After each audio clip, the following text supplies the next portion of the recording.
Oi, gente, mais um sábado e mais um programa Política de Leve. Eu sou Keite Cavalcante, estrategista política, palestrante e fundadora da Estratégica. Hoje aqui nos estúdios eu estou com Yasmin Alves, professora da rede pública, militante antirracista, dirigente do PSOL Pernambuco, e ela foi candidata nas últimas eleições de 2024 pelo partido. Oi, Yasmin, seja bem-vinda aqui ao Política de Leve. Obrigada, Kate. Oi, minha gente. E oi, classe, como eu digo nas minhas redes sociais. Yasmin, se apresenta, certo? É teu momento. O pessoal que está em casa quer lhe conhecer melhor. A gente faz uma apresentação breve, mas eu sempre jogo a bola para o convidado. Sei. Então, gente, eu me chamo Yasmin Alves, como Kate disse. Ali na vida íntima, podem chamar de Yas também. Eu sou professora da rede pública estadual, professora de sociologia.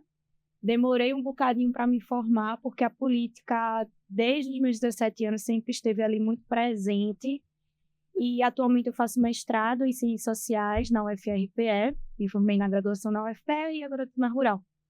Eu estudo desde a graduação Política Pública de Cultura, Orçamento Público da Cultura, a partir da minha experiência no meu alfoxé, que é o alfoxé Lafinhoió, e na cultura popular, né? Integro um coletivo chamado FAS, Feministas Antirracistas e Socialistas, e como que tu falou, sou dirigente estadual do PSOL. Então, tudo começou com 17 anos, você militando, e o que te chamou a atenção, assim, para entrar na política, para ser militante e até chegar a se candidatar, né? Sim. Eu contei essa história algumas vezes e é sempre interessante recuperar ela, porque recupera também o sentido da nossa presença na política, né? Que é tão difícil muitas vezes. Eu fui uma criança, Kate, eu era uma criança muito empática. Então, eu via as pessoas em situação de rua e ficava sem entender por que eu voltava para minha casa, ia dormir, ia comer, me alimentar com a minha família, e tinha muita gente na rua em outras condições super precárias. Quando eu era criança, eu não sabia elaborar o que era isso. Só que eu aperreava pai e mãe para levar comida para as pessoas, eu ficava chorando a noite toda. Então, sempre fui uma criança com senso de justiça. E aí, na medida que eu fui, né, passando pela escola, pelas experiências de vida, uma coisa que me pegou muito foi o transporte público. Então, eu pegava 3 ônibus para ir para a Federal e 3 ônibus para voltar. Um deles é o Barro Macaxeira, que quem pegou sabe o caos, o surto que é o Barro Macaxeira lotado, né? Para a gente que é mulher, isso favorece, né? Que num contexto mais favorável ainda para assédio, coisa também que eu passei no transporte público. E aí a junção dessa Yasmin criança com essa Yasmin que teve dificuldade no transporte público, na universidade pública, né? Juntou, e aí chegou as jornadas de junho de 2013, aquela explosão de mobilização social que começou contra o aumento da tarifa do transporte público em todo o país, e depois, ali naquele momento da efervescência da rua, as pessoas viram que tinha problema em mais coisas, na educação, na saúde, e aí eu olhava para aquilo e disse assim, eu quero estar nisso, eu quero entender sobre política. Foi aí que eu busquei o PSOL. Novembro de 2014, foi quando eu me filiei ao PSOL. Militante, professora da rede pública, jovem, negra, né? Várias identidades, mas como isso reflete nas pautas que hoje você defende? Por exemplo, na pauta do transporte público, a maioria dos passageiros e passageiras são pessoas da classe trabalhadora, são pessoas negras e somos mulheres. Então, quando eu defendo a tarifa zero, é tarifa zero universal para que todo mundo tenha acesso a um direito previsto na Constituição.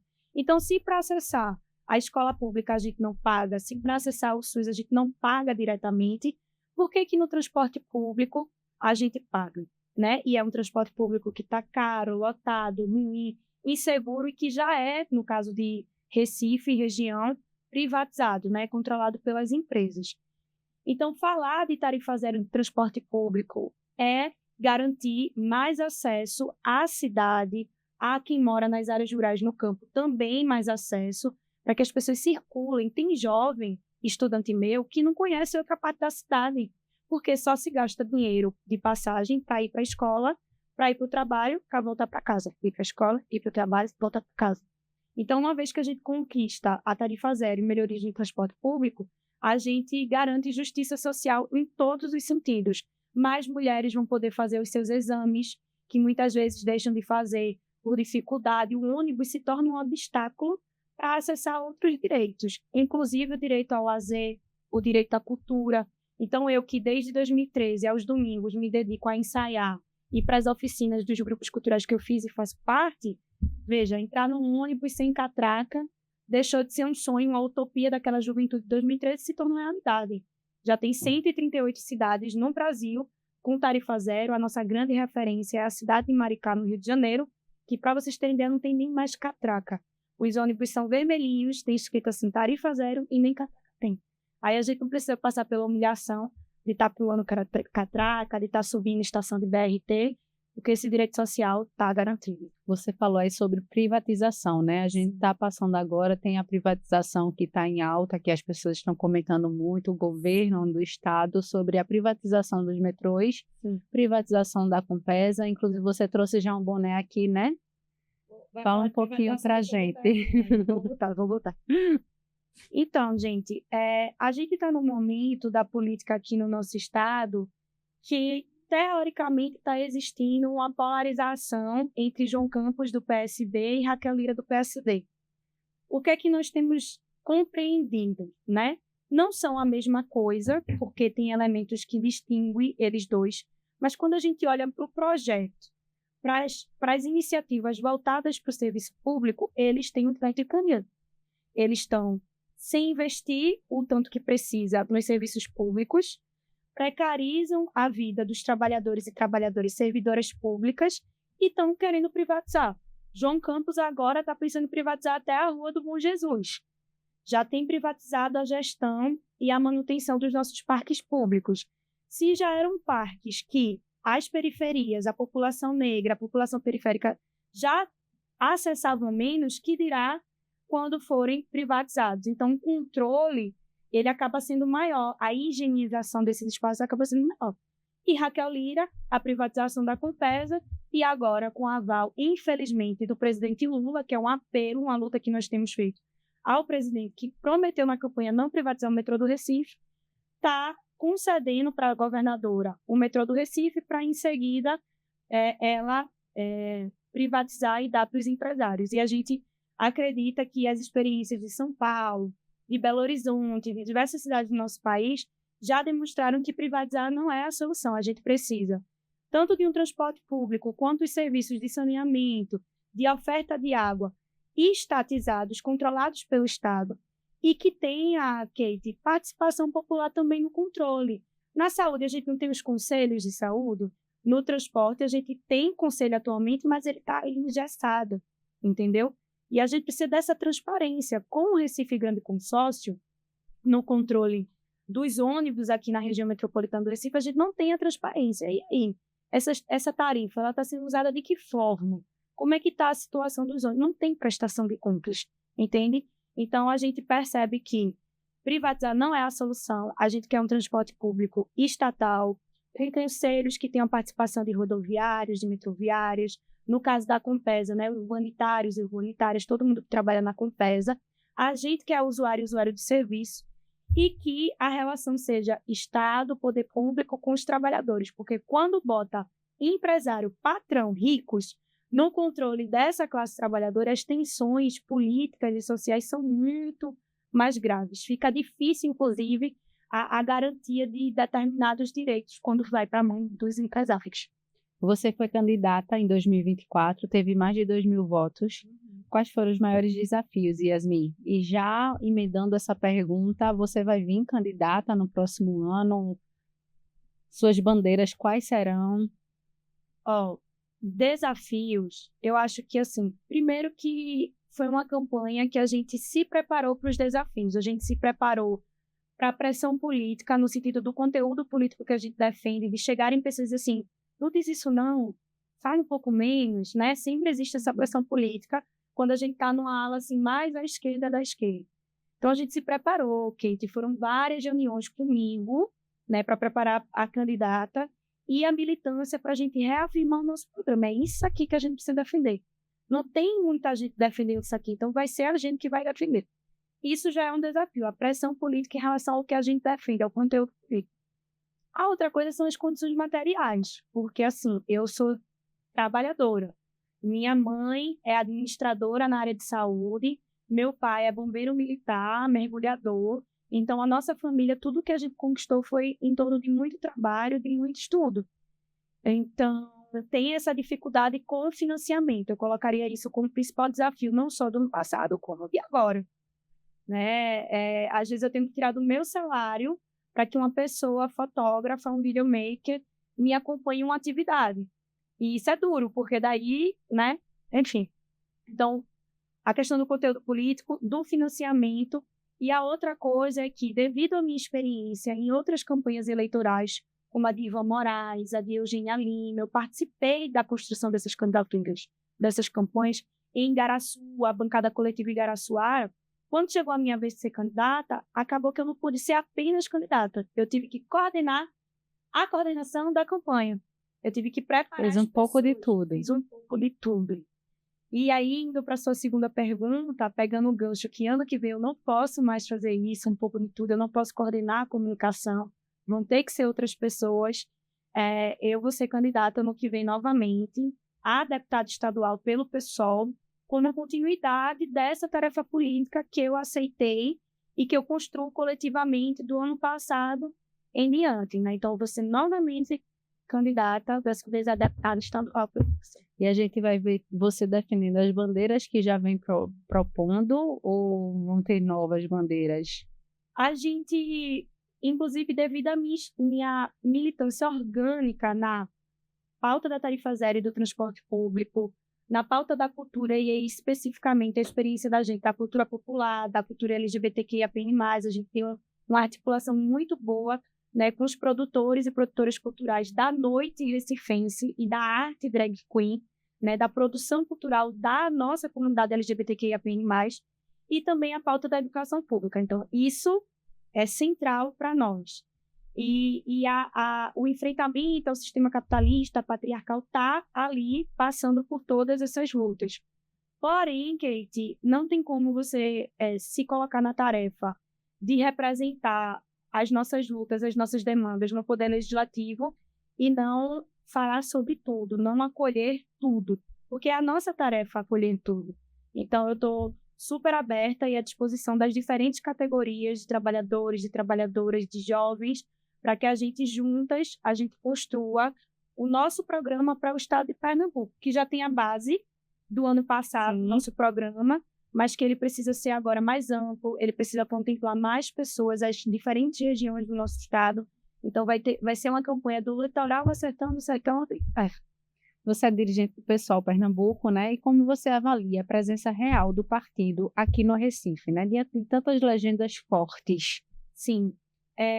As outras legendas, elas são legendas que têm relação com as oligarquias pernambucanas, com o grande poderio de famílias ricas do nosso estado, que tem a mídia ao seu lado, que tem, por exemplo, empresa de transporte público ao seu lado, e é realmente muito difícil competir com esse capital.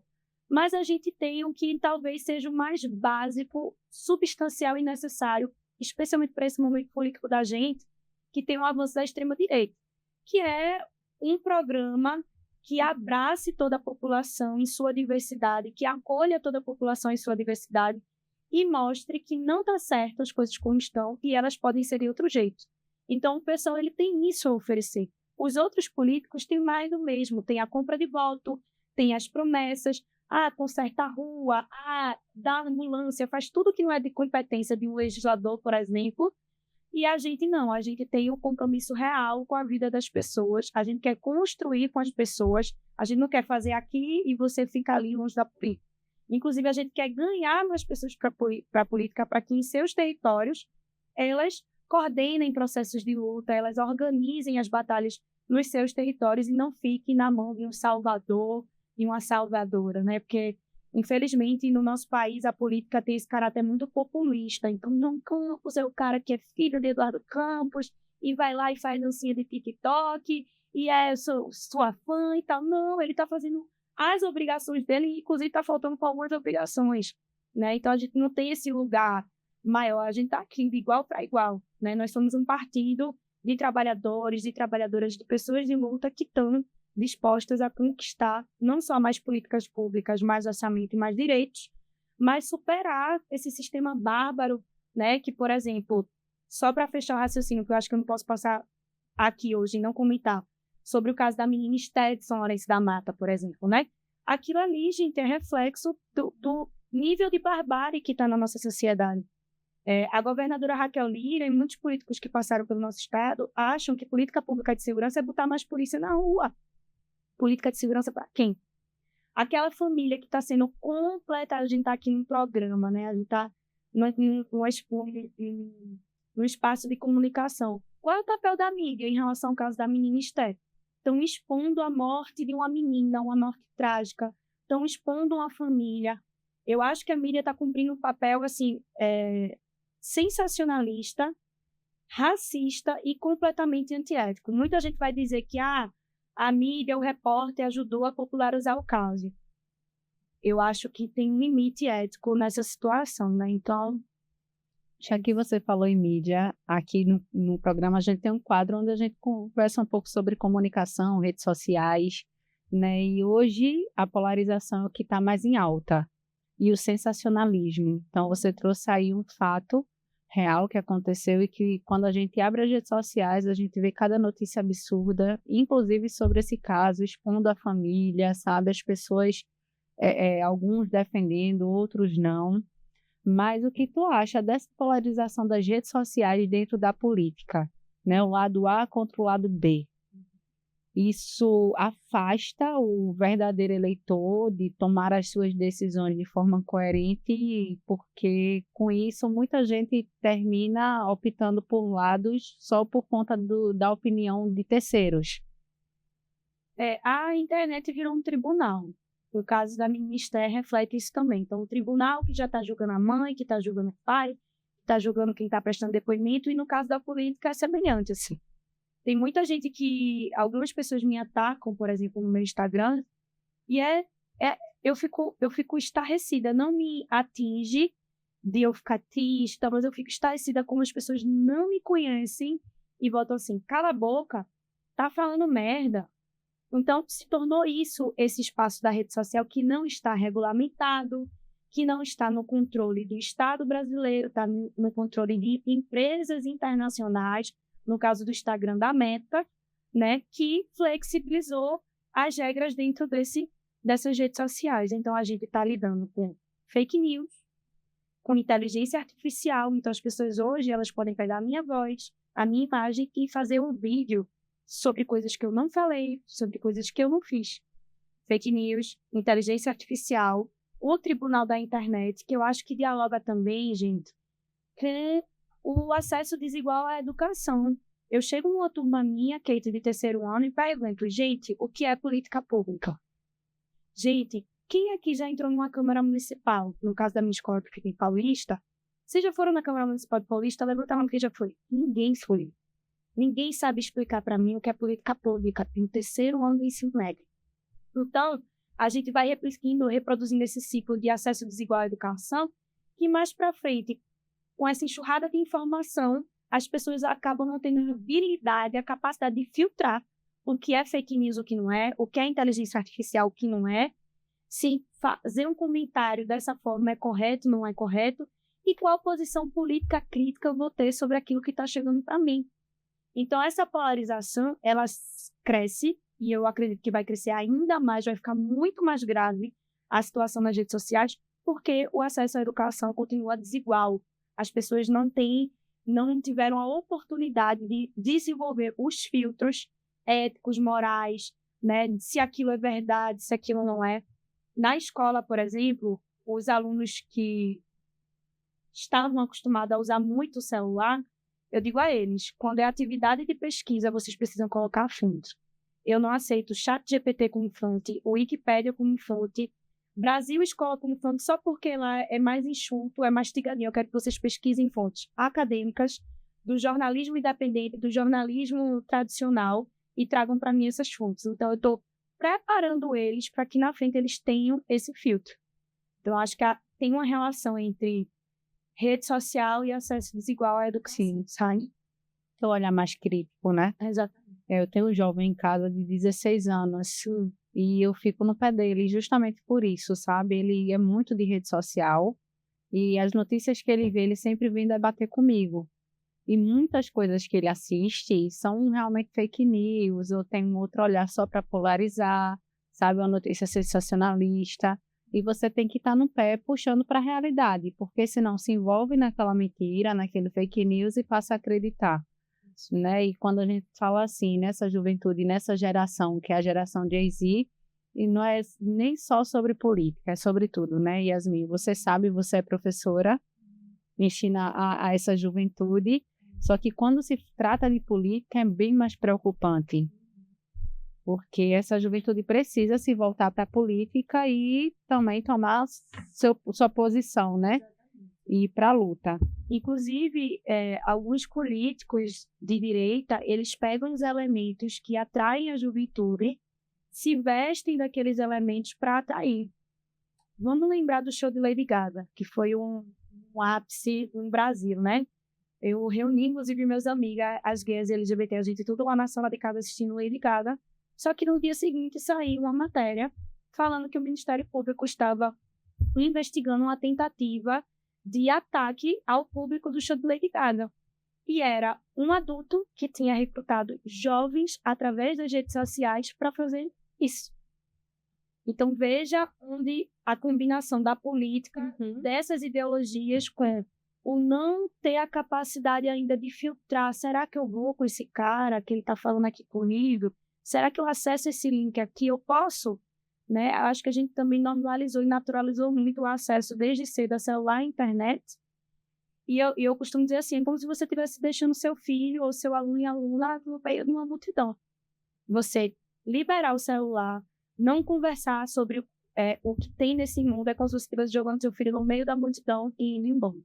E aí essa multidão vai levar ele ou vai pegar ele, vai acontecer. É perigoso e preocupante. Isso. Né?